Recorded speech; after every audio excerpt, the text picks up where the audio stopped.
शिवोहम।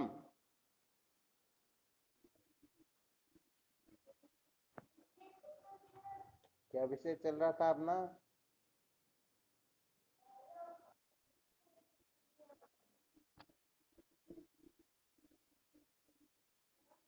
संसार को बनाए रखकर कभी भी सत्य का साक्षात्कार नहीं किया जा सकता। तो ये जितना भी चिंतन मनन हो रहा ना, इसके मूल में यही सूत्र है। इस सूत्र को अपने को अच्छी तरह से ध्यान में रखना है। संसार को बनाए रखकर कभी भी सत्य का साक्षात्कार नहीं किया जा सकता, अर्थात परमात्मा के सिवाय किसी भी वस्तु में महत्व बुद्धि रख करके अथवा महत्व दे करके अथवा उसे बनाए रखकर कभी भी हम अपने जीवन को सार्थक नहीं बना सकते हैं। यही है मूल में तात्पर्य। चलो, बहुत अच्छी बात है।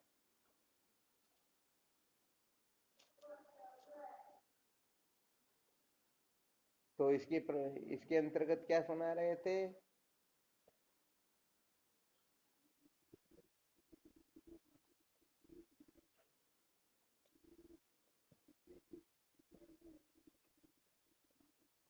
हाँ, बहुत बहुत अच्छी बात है। अर्थात सर्व दुखों की निवृत्ति और परमानंद की प्राप्ति, ये जिनमें जागृत होती है सचमुच में, वह साधक ही संसार को बनाए रखने का आग्रह नहीं रखता है। और यदि यह किसी के जीवन में प्रकट नहीं होती है तो वह एन केन प्रकारेण संसार को बनाए रखने का आग्रह ही करेगा। अच्छा, ये संसार कहां तक है?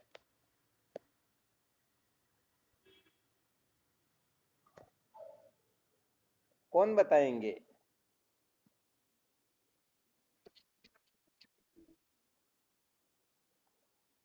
क्या बताया?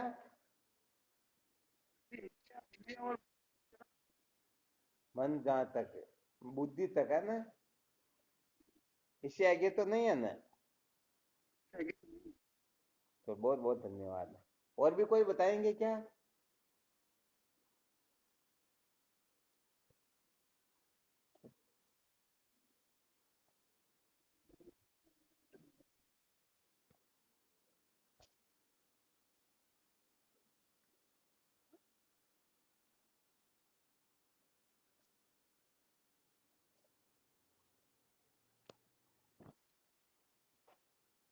हाँ, शिवोहम।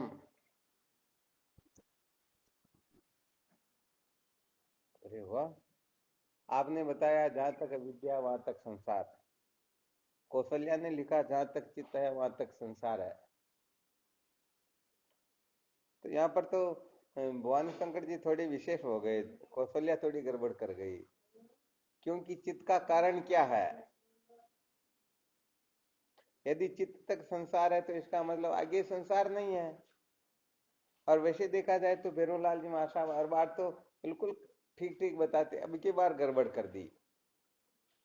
क्योंकि देह इंद्रिया प्राण मन बुद्धि तक ही संसार है। तो भवानी शंकर जी ने जो उत्तर बताया इसके अनुसार गड़बड़ हो जाएगी ना?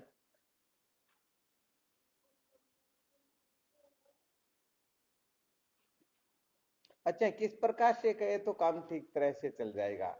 फिर भी भवानी शंकर जी ने केवल अविद्या का नाम ही लिया। अविद्या कहते हैं, किसको कहते हैं? उल्टा जानना। तो ये उल्टा जानना किस कारण से होता? मूल तो वही होगा ना।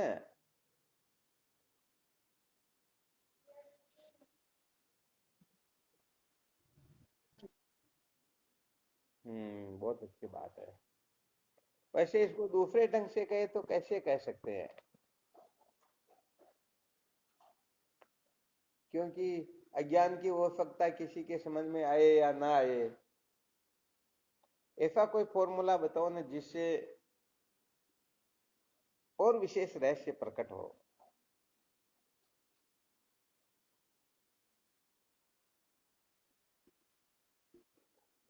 ना समझी? ये कहेंगे तो संसार में कोई मानने को तैयार ही नहीं होंगे, क्योंकि सब यही कहेंगे मैं तो समझदार हूं। फिर या तो परिभाषा ही और बनानी होगी नासमझी की समझदारी की, तो यहाँ बड़ा गड़बड़ घोटाला होगा। अज्ञानी से अज्ञानी ना समझ से ना समझ भी समझ जाए कि भाई यहाँ तक संसार है। तो शास्त्रीय भाषा में तो मुश्किल से समझ पाएंगे ये लोग।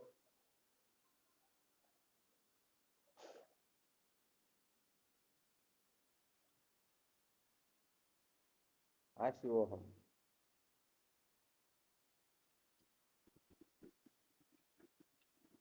हाँ नहीं, ये तो संसार इसको कहते, परंतु ये संसार कहाँ तक है।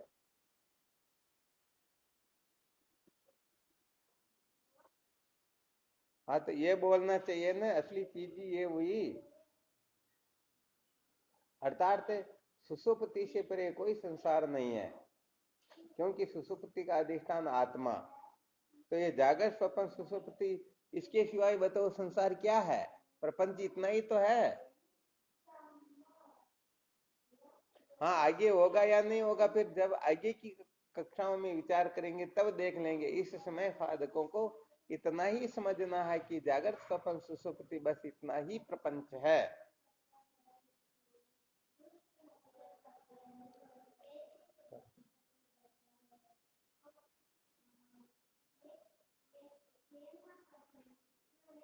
समझ में अच्छी तरह से आ गया। हाँ इसमें भले अपन फिर कल्पना कर सकते हैं भाई ये अच्छा संसार है ये बुरा संसार है, परंतु है तो संसार ही ना।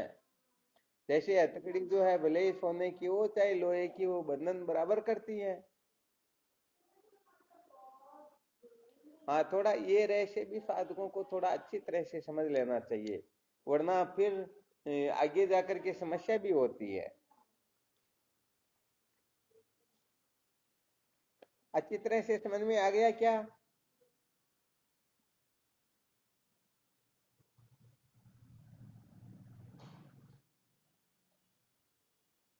छठी कला के अंतर्गत आता है या नहीं आता। सब प्रपंच सो भिन्न नाई है। अर्थात ये तीन अवस्था जो बताई जाती है इसी में सारा प्रपंच आ जाता है, इसे अलग कोई प्रपंच होता ही। तो कुछ साधकों ने जो बताया दे इंद्रिया प्राण मन बुद्धि, तो ये सारे के सारे स्वप्न अवस्था तक तो आ जाते हैं, परंतु स्वप्न अवस्था से परे सुसुप्ति शेष रह जाती है। यदि हम इतना ही प्रपंच कहे तो फिर सुसुप्ति को परमार्थ समझना होगा, सुसुप्ति को सत्य समझना होगा। बिल्कुल होगा ना। बहुत धन्यवाद, आज जरूर सहजानंद जी महाराज ने कमाल किया।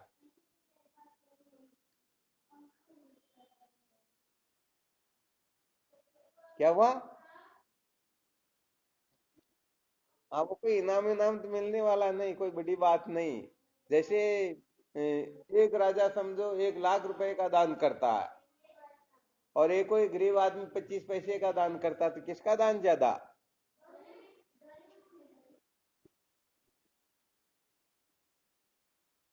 अरे नहीं, मेहनत की बात नहीं है। यहाँ पर उनके पास 25 पैसे ही थे, 25 पैसे ही दान कर दिए। और राजा के पास तो अनंत संपत्ति, जिसमें से 1 लाख रुपए किए, तो कौन सी बड़ी बात है। तो योग्यता की दृष्टि से देखा जाए तो ये कोई बड़ा काम नहीं किया, कोई बड़ा तीर नहीं मार लिया। तो चलो, कुल मिलाकर के ये रहस्य अपने को अच्छी तरह से समझ लेना है। जागर स्वप्न सुसुप्ति बस इसी का नाम प्रपंच है। और अपने को किससे छूटना, इसी का नाम समझो संसार है। और संसार को बनाए रखकर सत्य का साक्षात्कार नहीं किया जा सकता। ठीक है ना। तो यहाँ पर क्या रहस्य निकलेगा।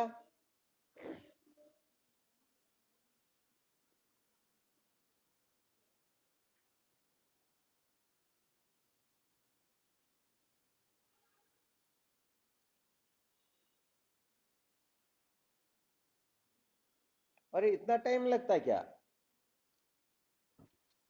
हाँ शिवोहम बोलो। हाँ।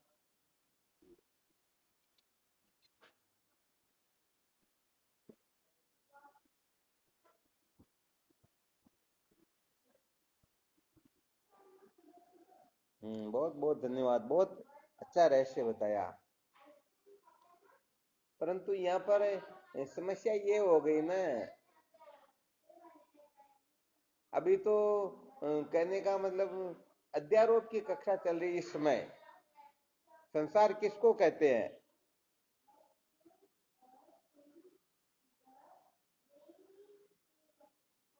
संसार को बनाए रखकर सत्य का साक्षात्कार नहीं किया जा सकता। तो जागर स्वप्न सुसुप्ति इसी का नाम संसार है। तो इसको बनाए रखने से क्या तात्पर्य है, बिगाड़ने से क्या तात्पर्य है?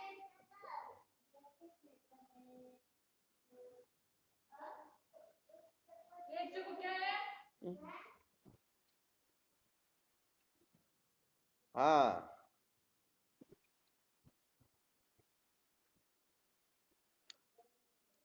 हाँ, नहीं, अभी फिर प्रश्न समझ में नहीं आया।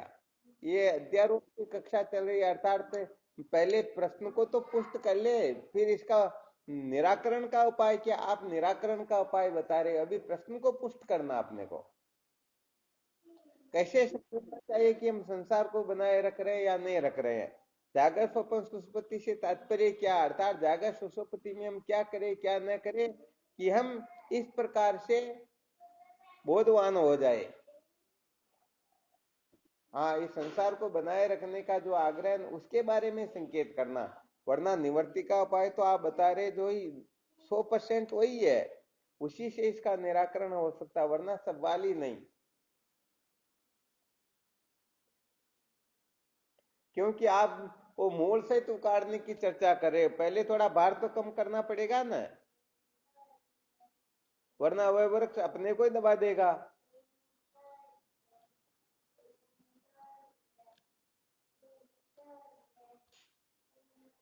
किसी के समझ में नहीं आ रहा क्या?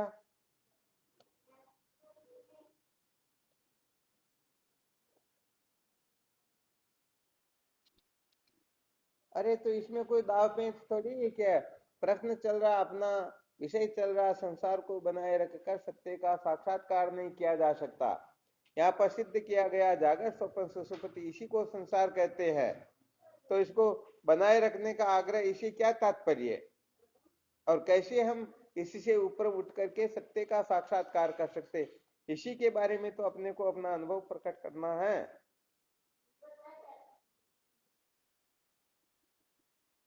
हाँ तो ऐसा बोलो ना, यदि जागृत स्वप्न सुषुप्ति में हम सत्यत्व बुद्धि, प्रियत्व बुद्धि, रमणीयत्व बुद्धि रखते हैं तो समझो हम संसार को बनाए रखने का आग्रह रखते हैं।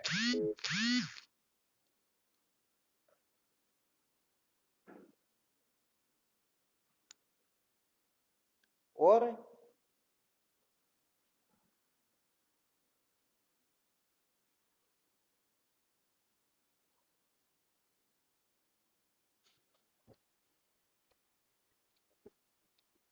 कुल मिलाकर के मूल सूत्र यह है कि जागृत स्वप्न सुषुप्ति तीनों अवस्थाओं के प्रति किसी भी प्रकार का आग्रह क्यों न रखे, बस इसी का नाम संसार को बनाए रखना है।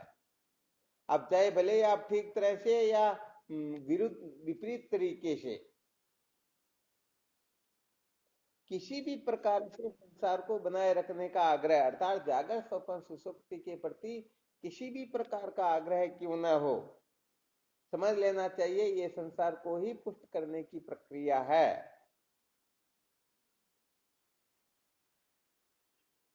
अभी चर्चा करते हैं थोड़ी देर में।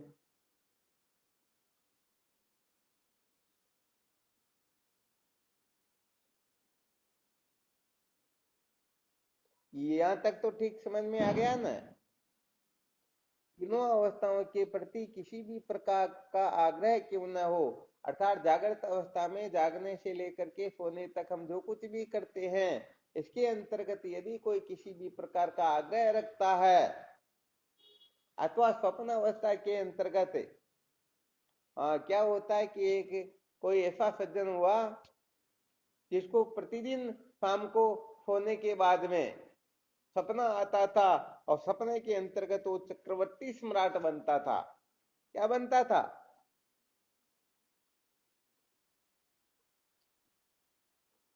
हाँ, तो वो हमेशा बस इसी फिराक में रहता, अरे भाई कब सूर्यास्त हो, कब मैं सोऊं और कब राजा बनूं।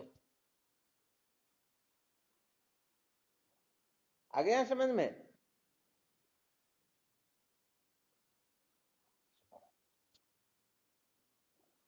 तो बस इसी प्रकार से जागृत का आग्रह हो, चाहे स्वप्न का आग्रह हो, चाहे सुषुप्ति का आग्रह, यहाँ पर स्वप्न के समान ये मन का मनोराज्य होता है। तो इस मनोराज्य को भी यदि हम बनाए रखना चाहते हैं, महत्व देते हैं, तो समझो हम क्या कर रहे हैं, अवस्थाओं में तो आग्रह कर रहे हैं।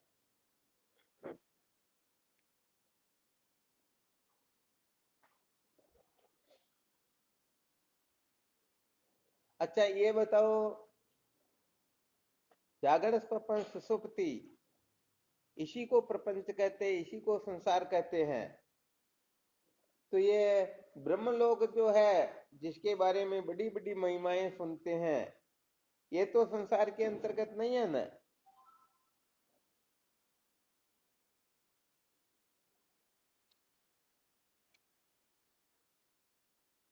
अच्छा अच्छा, तो इसका मतलब ब्रह्मलोक भी संसार के अंतर्गत ही आ जाएगा।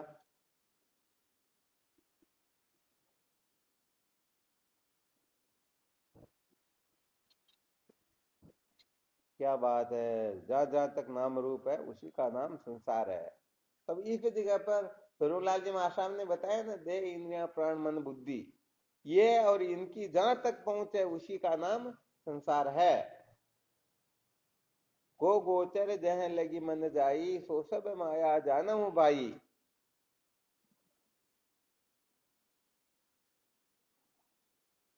क्या बताया? को गोचर जह लगी मन जाई, इंद्रियां और इंद्रियों की जहां तक पहुंच है, सो सब माया जानो भाई। जो मुख सेती बोलिए अरु सुनियत है कान, जो आकिन सु देखे सबही माया जान। तो ये सब क्या है? ये माया है, मिथ्या है, एलीक है, लीक। ये सब झूठे है या नहीं है?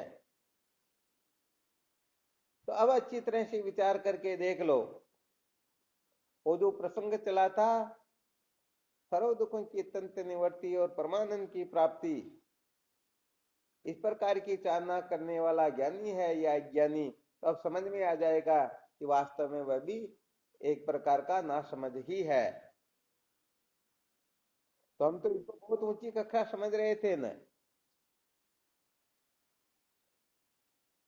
तो वास्तव में परमार्थ तत्व जो है, उसके सिवाय कुछ भी कल्पना करना संसार ही है। तो हालांकि ठीक है, अनात्म प्रपंच से उठने, ऊपर उठने के लिए शास्त्रों के अध्यारोप है, इनकी आवश्यकता है, परंतु यदि इन्हीं को कोई सच्चा समझ ले तो फिर बड़ा गड़बड़ घोटाला हो जाता है। एक बार क्या होता है, ऋषभ देव जी महाराज के सानिध्य में निदान मुनि पहुंचते हैं और प्रश्न करते हैं, भगवान मैं इस संसार सागर से पार होना चाहता हूँ। ऋषभ देव जी महाराज कहते, मुझे संसार दिखाई ही नहीं दे रहा, मैं तुझे कैसे पार करूं? अरे संसार हो तो तुझे पार करूं।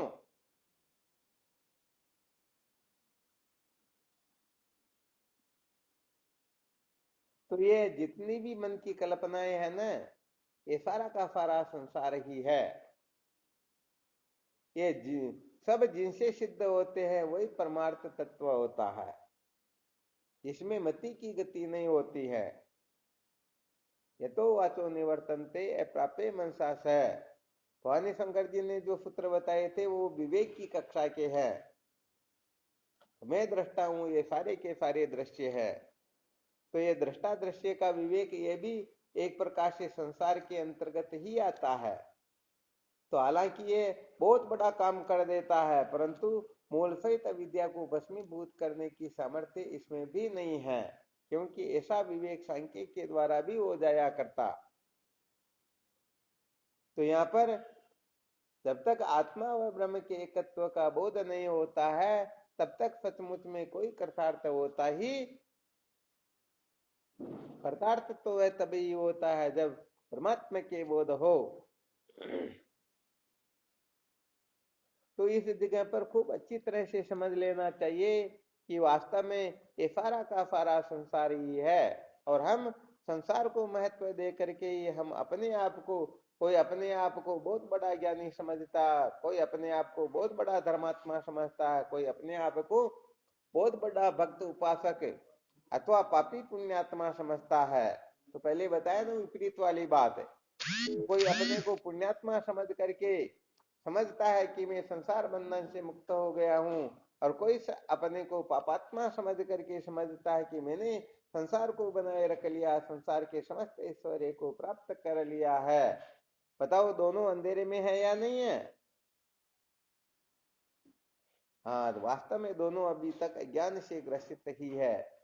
और जब तक अज्ञान के बंधन से छुटकारा प्राप्त नहीं होता है, तब तक सचमुच में वह अपने जीवन को सार्थक नहीं बना सकता, तब तक वह अपने जीवन को धन्य बनाने में समर्थ नहीं होता है। तो यहाँ पर अच्छी तरह से समझ लेना चाहिए संसार किसे कहते हैं। तो पहले बताया भी था, जो सरक जाए उसी का नाम संसार होता है। क्या हो जाए? हाँ, तो अब देख लो विचार करके, परमात्मा के सिवाय इस संसार में ऐसी कोई वस्तु है ही नहीं। तो कहने का मतलब ये बनी रहे या इसको बनाए रखी जा सके, परंतु फिर भी कर क्या रहे? संसार को बनाए रखने का आग्रह कर रहे हैं। तो जिसको हम बनाए रखना चाहिए फिर भी बनी न रहे, और जिनको बिगाड़ना चाहिए फिर भी बिगड़े नहीं, तो जिसको बनाए रखना चाहिए फिर भी वो बना न रहे, उसको संसार कहते हैं। और जिनको नष्ट करना चाहिए फिर भी जो नष्ट नहीं होता उसको परमात्मा कहते हैं। तो वास्तव में देखा जाए तो ये जितनी भी क्रियाएं चेष्टाएं हैं, जो कुछ भी ये संसार के अंतर्गत हो रहा है, ये सारा का सारा विद्या के अंतर्गत हो रहा है। ज्ञान के वशीभूत हुए जीव पता नहीं क्या क्या करके अपने को धन्य बनाने की चेष्टा करते हैं, सुखी करने की कल्पना करते हैं, परंतु वास्तव में सुख स्वरूप परमात्मा जो है उसको जान करके ही ये जीव सचमुच में सुखी हो सकता है। वरना इस संसार में जो कुछ भी नाम रूपात्मक प्रपंच है, इस प्रपंच को बनाए रख करके कभी भी ये अपने जीवन को सार्थक नहीं बना सकता, क्योंकि ये सारे के सारे नाशवान ही है। अरे भाई, जो वस्तु सड़ी गली हुई है, यदि कोई उसके नजदीक जाएगा तो उसे दुर्गंध के सिवाय और कुछ मिलने वाला है क्या? कुछ भी मिलेगा क्या? कुछ भी नहीं मिलेगा। यहाँ पर तो जो हड्डी के ढेर पर जाकर बैठता है उसे दुर्गंध ही प्राप्त होती है। यदि सुगंध चाहिए तो वहां से दूर हटना होता है। आ गया ना अच्छी तरह से समझ में? तो यहाँ पर ये जागर स्वप्न सुसुप्ति में जो कुछ भी प्रतीत होता है, कल्पनाएं होती हैं, जो कुछ भी किया जाता है, जो कुछ भी है, ये सारा का सारा संसार ही है। तो वैसे देखा जाए तो मैं ज्ञानी हूँ, ध्यानी हूँ, भक्त हूँ, उपासक हूँ, ये सब संसार के अंतर्गत है। क्योंकि जब जागृत संसार है, ये स्वप्न है, तो फिर क्या है? ये भी तो एक प्रकार की कल्पनाएं हैं। वास्तव में आत्म तत्व जो है, परमार्थ तत्व जो है, समस्त कल्पनाओं की अत्यंता भाव का निषेध, इसको कहते हैं परमात्मा तत्व, इसको कहते हैं परमार्थ तत्व। इसीलिए होता क्या है कि हम जो बहुत इनको बहुत ज्यादा महत्व दे देते हैं ना, हाँ, दृष्टा साक्षी को पता नहीं किन किन को, और फिर सोच लेते हमने सब कुछ प्राप्त कर लिया, जान लिया। तो भाई ठीक है, ये निषेध की प्रक्रिया है। दृश्य से ऊपर उठने के लिए ये दृष्टा दृश्य का विवेक होता है, तो जीव भाव की स्थापना की जाती है। देह भाव की निवृत्ति के लिए जब देह भाव से छुटकारा प्राप्त हो जाता है, तो उसके पश्चात ये जीव भाव में जो अभिमान किया जाता है, इसकी भी कोई आवश्यकता नहीं होती है। जैसे साबुन लगाने से कपड़े का मैल हटता है, तो बताओ सुबह से शाम तक साबुन लगाया ही जाए क्या? अरे भाई, फिर पानी भी तो डालना होगा ना। तो यहाँ पर एक तो देह देह भाव होता है, एक जीव भाव होता है, एक ब्रह्म भाव होता है। तो देह भाव की निवृत्ति के लिए जीव भाव की आवश्यकता होती है, और जीव भाव के बंधन से छुटकारा प्राप्त करने के लिए फिर ब्रह्म साक्षात्कार करना होता है, ब्रह्म विचार करना होता है। बिना ब्रह्म विचार के जीवत्व भ्रम की निवृत्ति होती ही नहीं। तो यहाँ पर सत्य का साक्षात्कार करना होता है। जैसे 1000 घड़े रखे हुए हैं, सब में पानी भरा हुआ है, आकाश में सूर्य एक ही है। अब 1000 घड़ों के अंतर्गत जो सूर्य का प्रतिबिंब दिखाई दे रहा, उस दृष्टि से देखा जाए तो यहाँ पर 1000 सूर्य दिखाई देते हैं, परंतु 1000 होते हैं क्या? ये सारा का सारा उपाधिकृत होता है। जैसे सपने के अंतर्गत आकाश, वायु, अग्नि, जल, पृथ्वी, सूर्य, चंद्रमा, दिशा, गिरी, गुफा, पहाड़, नदी, पर्वत और अनेक अनेक अनेक जीव दिखाई देते हैं, तो वास्तव में होते हैं क्या वहां पर? अरे वहां पर वास्तव में होते ही नहीं। ये तो कंठ में एक ईता नाम की नाड़ी है, जो बाल के 1000वें अंश जितनी, अर्थात बाल के खड़े 1000 टुकड़े करो, 1000 बार चीरो, और एक जो टुकड़ा रहेगा उस जैसी नाड़ी, उसके अंतर्गत ये सपने का संसार दिखाई देता है। तो वहां पर सब कुछ दिखाई देता है, तो वास्तव में होता है क्या?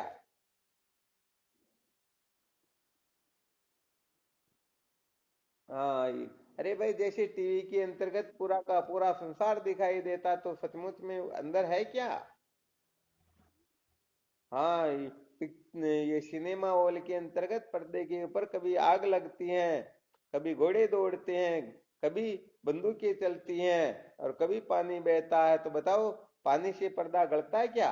अग्नि से जलता है क्या? घोड़ों के दौड़ने से फटता नहीं, बंदूक से छेद भी नहीं होता है। तो वास्तव में वहां जो दिखाई दे रहा है ये है ही नहीं। अपने को ऐसे ही भ्रांति होती है, ऐसा समझो केवल हमारा समय पास हो रहा, ऐसा हम समझते हैं, परंतु टाइम पास नहीं हो रहा, हम खुद ही पास हो जाते हैं।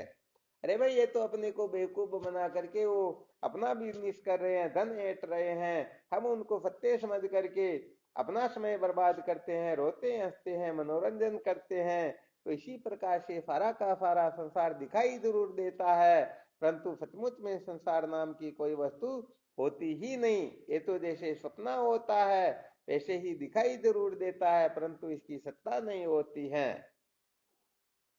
तो जिस प्रकार से जब तक हम जग नहीं जाते हैं तब तक सपने का संसार सारा का सारा शत्रु मित्रपना दिखाई देता है, और जगने के पश्चात कुछ नहीं। तो ऐसे ही जब तक ये जीव आत्म तत्व का, परमात्मा तत्व का, परमात्मा का साक्षात्कार नहीं कर लेता है, तब तक इसे अनेक प्रकार का संसार दिखाई देता है। और जब अच्छी तरह से परमात्मा तत्व का साक्षात्कार कर ले, तो फिर न भूतो न भविष्यति, न पहले कभी हुआ न कभी आगे आगे होने वाला है। तो देखो, संसार केवल मात्र जागृत, स्वप्न, सुषुप्ति, इसी का नाम संसार होता है। जागृत का मतलब जिस समय हम जग रहे होते हैं, स्वप्न का मतलब जिस समय हम सपना देख रहे होते हैं, सुषुप्ति का मतलब जिस समय हम गाढ़ी नींद में होते हैं, उस समय भी अपने को अनुभव तो होता ना। जगने के पश्चात क्या कहते हैं? अरे भाई, आज तो ऐसी नींद आई, मुझे कुछ पता, कुछ भान ही नहीं हो रहा। तो सुषुप्ति अवस्था का भी अनुभव होता है ना। तो बस ये जागरण, स्वप्न, सुषुप्ति, इसी को प्रपंच कहते हैं, इसी को संसार कहते हैं।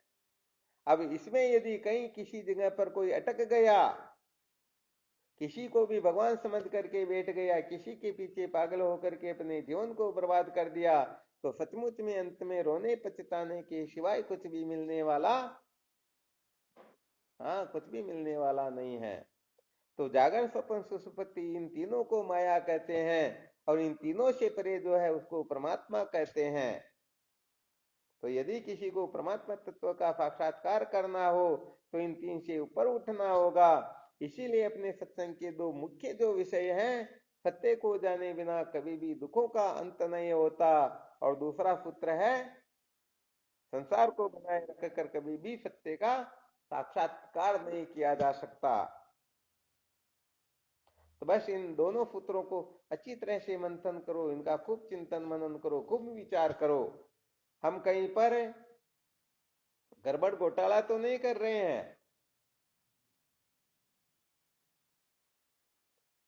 गड़बड़ घोटाले का मतलब ये होता है कि हम थोड़ा बहुत धर्म कर्म करके, थोड़ा बहुत जब तक तीर्थ और पूजा पाठ करके, थोड़ी बहुत भक्ति करके समझ लेते हमने तो परमात्मा को पा लिया, जान लिया। बहुत बड़ा गड़बड़ घोटाला है। हो सकता कहीं हम ठगे तो नहीं जा रहे हैं, कोई हमको ठग तो नहीं रहा, कोई बेवकूफ तो नहीं बना रहा है। तो देह को, इंद्रिय को, प्राण मन बुद्धि को महत्व दे करके जो कुछ भी किया जाएगा, इसी का नाम संसार होता है। तो इनमें उलझे रह करके, इनको महत्व दे करके, इनको बनाए रख कर यदि कोई चाहे हम अपने जीवन को धन्य बना ले, तो न भूतो न भविष्यति, न आज दिन तक कोई बना सके और न कभी बना सकेंगे। तो होता है क्या कि चोर डाकुओं को भी उनके सिर ऊपर वाले मिल ही जाते हैं। एक बार क्या होता है, किसी ने कहीं से घोड़ा चुरा लिया। क्या चुरा लिया? घोड़ा चुरा लिया। अब चल रहा था, विचार करता जा रहा है, इसके तो इतने हजार आ जाएंगे, इतने हजार आ जाएंगे, मैं ऐसा वैसा करूंगा, कल्पना करते हुए जा रहा था। कोई उसके सिर ऊपर वाला मिला। सोचा अरे भाई घोड़ा तो ठीक है, कैसे न कैसे करके अपनी युक्ति लगाते, देखो अंधेरे में तीर चलाते हैं, लक्ष्य पर लगे तो लग ही जाए। उसे कहा अरे भाई घोड़ा बेचना क्या? कहा भाई बिल्कुल बेचना, मैं इसी के लिए तो लेकर आया हूं। चलो ठीक, तो कितने रुपए? भाई इसके तो 70,000 रुपए। अरे 70 नहीं, मैं तो 1 लाख रुपए दूंगा। परंतु मेरे को अच्छी तरह से जांच पड़ताल करके देखना है कि ये घोड़ा सचमुच में मेरे लायक है या नहीं। यदि मेरे लायक हुआ तो मैं 1 लाख रुपए दे दूंगा, और यदि लायक नहीं हुआ तो एक पैसा भी देने वाला नहीं, तू चल तेरा काम कर। तो कहा भाई तू कैसे पता करेगा? इसके ऊपर बैठ करके फिर पता करूंगा।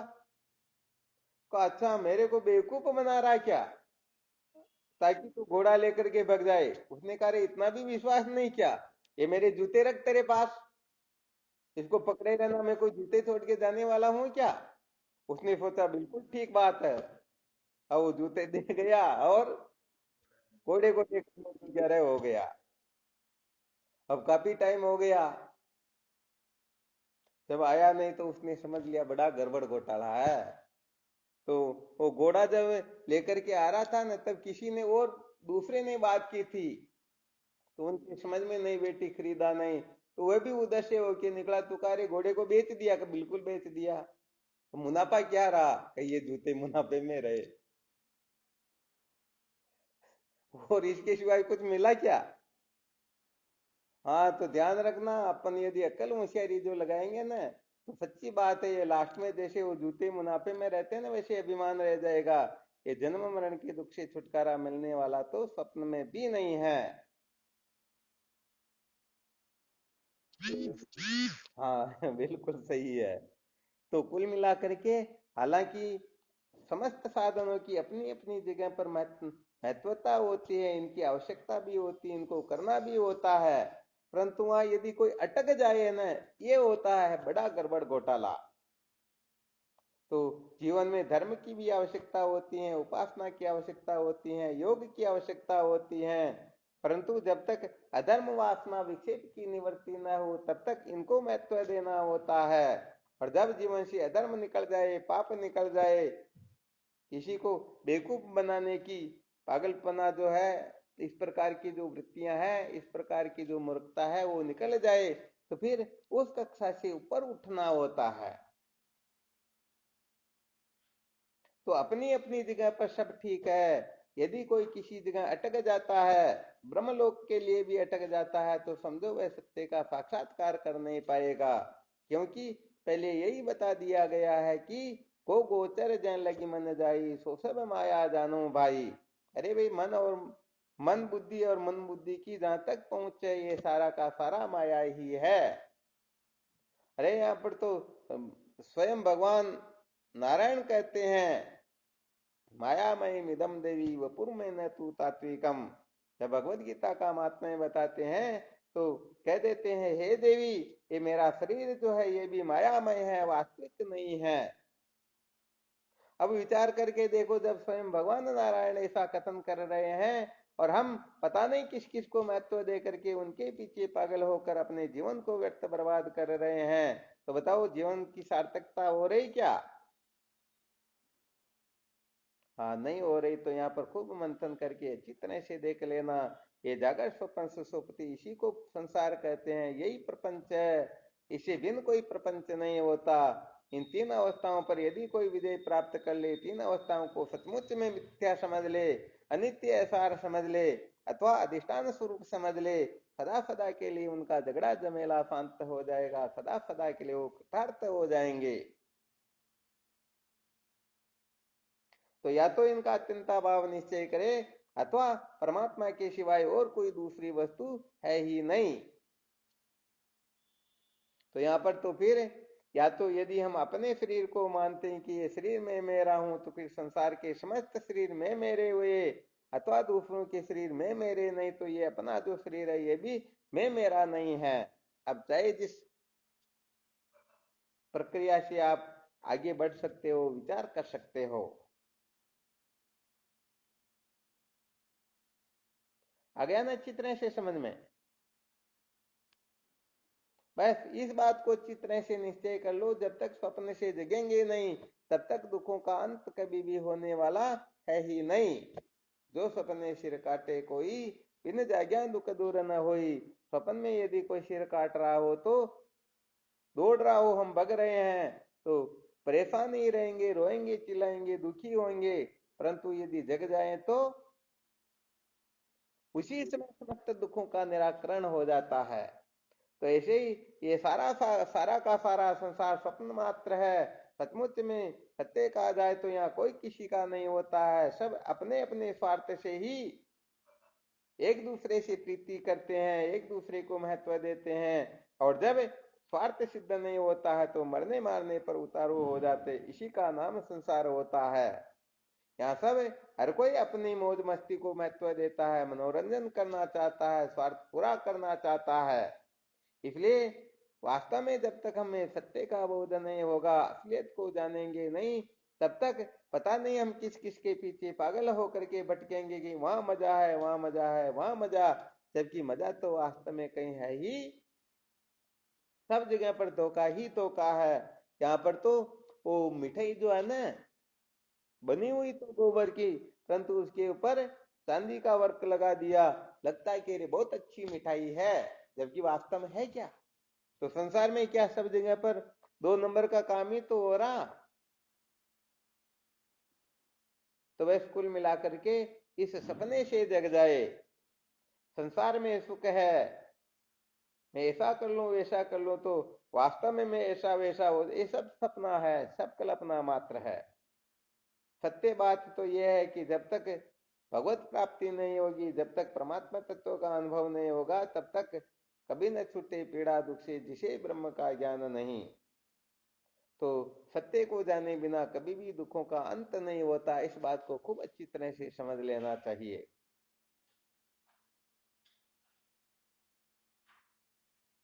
तो चलो सबके लिए, समस्त कक्षाओं के साधकों के लिए सूत्र बता दिए, जो जिज्ञासु आदि है उनके लिए भी संकेत कर दिया। यदि कोई दृष्टा साक्षी तक ही अटका हुआ है तो समझ लेना चाहिए अभी तक वह अधूरा ही है। हाँ शिवोहम।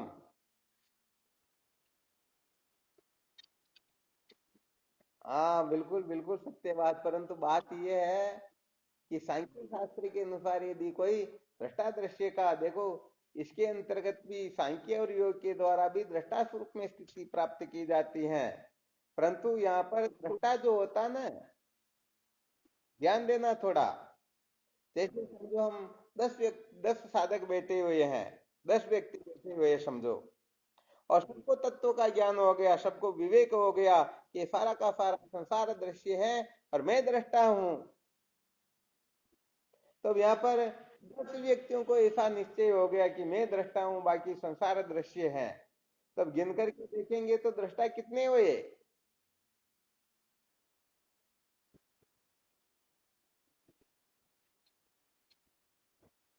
हाँ, इसीलिए तो वो ये वेदांत की शरण में जब कोई जीव आएगा तब समझ में आएगा।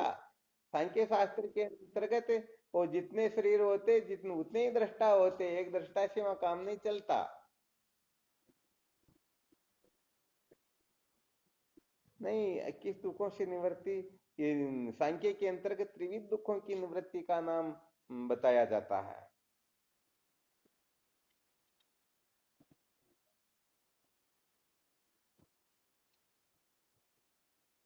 है ही नहीं तो फिर दृष्टा भाव भी किसके लिए? अरे भाई, बात बात यहाँ पर यह है कि दृश्य पदार्थों से ऊपर उठने के लिए दृष्टा से अस्तित्व होना होता है, दृश्य पदार्थों का मिथ्यात्व निश्चय करने के लिए। परंतु यदि कोई समझ ले दृष्टा भाव ही जीवन का सार है, यही अंतिम कक्षा है, तो समझो वह भी संसार चक्र के अंतर्गत ही है। हाँ बिल्कुल सत्य, बहुत अच्छी बात है।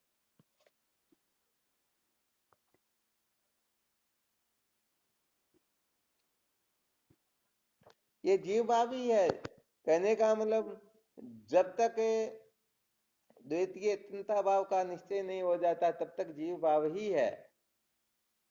वैसे देखा जाए तो मैं ब्रह्म हूं ऐसी कल्पना कोई कर रहे तो ये भी जीव भाव के अंतर्गत ही तो है। जीव भाव है तभी तो मैं ब्रह्म हूं कहना हो रहा है। जीव भाव के प्रति सत्य तो बुद्धि है या नहीं है? हाँ बिल्कुल सत्य बात है।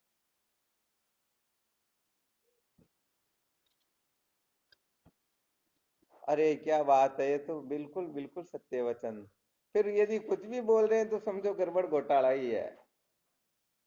यदि किसी को सचमुच में ज्ञान हो जाए तो फिर उसके लिए मौन को ही विशेष बताया गया है।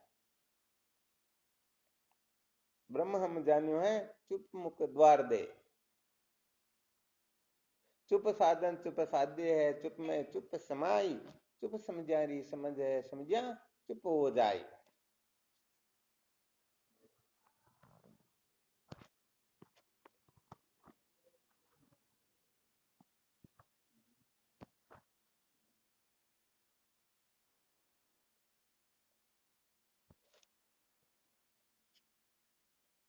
ठीक है।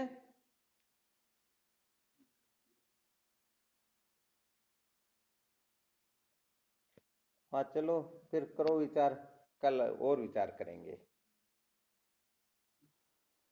जागर स्वपन सुसुप्ति बस इतना ही प्रपंच है। इसकी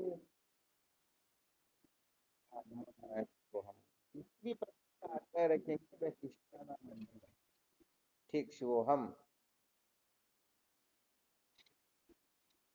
शिवोहम।